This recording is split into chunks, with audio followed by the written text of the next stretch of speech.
Right now, the air around you is roughly 21% oxygen. It's the number that makes life possible. Every breath you take, every fire you light, every cell in your body, all of it is calibrated to that exact percentage. But what if that number started to climb? Not by much. A few percentage points. Something so small, you'd never notice it on a scale. Oxygen is one leg of what fire scientists call the fire triangle: fuel, heat, and oxygen. Remove one and fire dies. Increase one and fire becomes unstoppable. At today's oxygen levels, wet wood resists burning. Green leaves smolder instead of igniting. This is one of the quiet reasons forest fires don't spread instantly through every wet valley and rainforest on Earth. Raise atmospheric oxygen by even a few percentage points, and that protection disappears. Damp material ignites. Fires burn hotter, spread faster, and become nearly impossible to extinguish with water alone. A single lightning strike, something the planet experiences roughly 8 million times a day, could be enough to set off blazes that jump rivers, valleys, and fire breaks that would normally stop them cold. This isn't speculation. It's written into the rock. During the Carboniferous period, roughly 300 million years ago, oxygen levels reached somewhere between 30 and 35%, far above today's 21%. Geologists have found thick layers of fossilized charcoal from that era, embedded again and again throughout the rock record. That charcoal is evidence of something catastrophic. Wildfires so frequent and so massive that they left a permanent scar across the entire planet's geology. Continents that should have been lush and green were instead regularly reduced to ash. Not once, but repeatedly, for millions of years. If oxygen levels rose again today, we would not be looking at a bad fire season. We would be looking at a world where the atmosphere itself is primed to burn.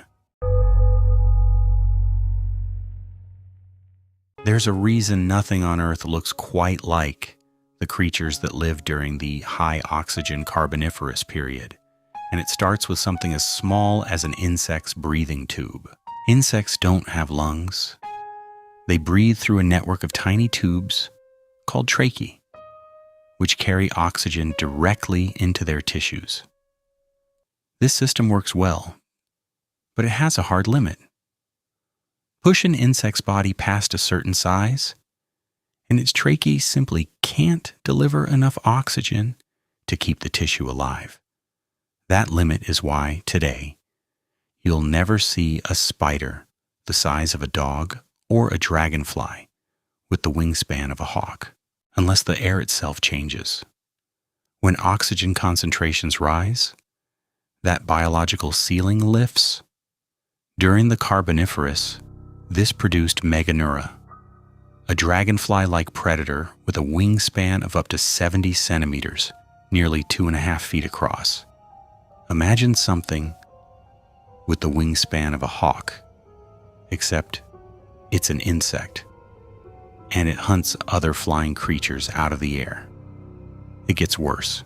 Arthropleura, a millipede-like arthropod from the same era, grew over 2.5 meters long, longer than a grown man is tall. Giant scorpions prowled the undergrowth. Oversized cockroaches, some of the largest insects that have ever existed, scuttled through fern forests in numbers we can barely imagine. None of these creatures were freak accidents of evolution. They were a direct, predictable consequence of one single variable: more oxygen in the air. Scientists have since recreated this in laboratories, raising modern dragonflies and cockroaches in oxygen-enriched chambers, and watch them grow significantly larger than their normal-sized relatives in real time within a single generation.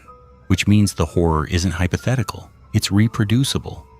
Turn up the oxygen, and something in this world's smallest, most alien creatures starts waking up. Here's the part most people don't expect. Oxygen.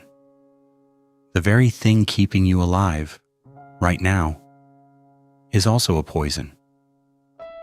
And it doesn't take much more of it to cross that line. Deep sea divers already know this danger intimately. At high pressure, breathing gas with too much oxygen can trigger a condition called oxygen toxicity. Seizures, loss of consciousness, and drowning, sometimes with almost no warning at all. It's one of the most feared and least predictable hazards in technical diving. You don't need deep sea pressure to feel oxygen's dark side. Elevated oxygen levels in the air itself can cause dizziness, false euphoria, and disorientation, a kind of intoxication that impairs judgment while making you feel better, not worse. At higher concentrations still, the central nervous system begins to fail. Muscles twitch uncontrollably. Seizures follow. And even at levels far below anything immediately dangerous, there's a slower, quieter form of damage happening inside every cell in your body. Oxygen drives the production of free radicals, unstable molecules that attack cell membranes, DNA, and proteins. It's a process called oxidative stress, and it's already linked to aging and disease at today's oxygen levels. Increase the amount of oxygen your body is exposed to every single breath, every single day for years, and that damage compounds. In other words, the very air that sustains you would start, slowly and invisibly, to break you down. Fire and physiology are only part of the horror. Oxygen is a chemical reactant, and more of it means the entire planet starts reacting faster. Metal doesn't just look old, it rusts because of oxidation. Increase atmospheric oxygen, and rusting accelerates. Infrastructure, machinery, anything metal starts to decay faster than engineers ever designed for. Organic matter, dead leaves, fallen trees, entire ecosystems worth of decomposing material breaks down faster too.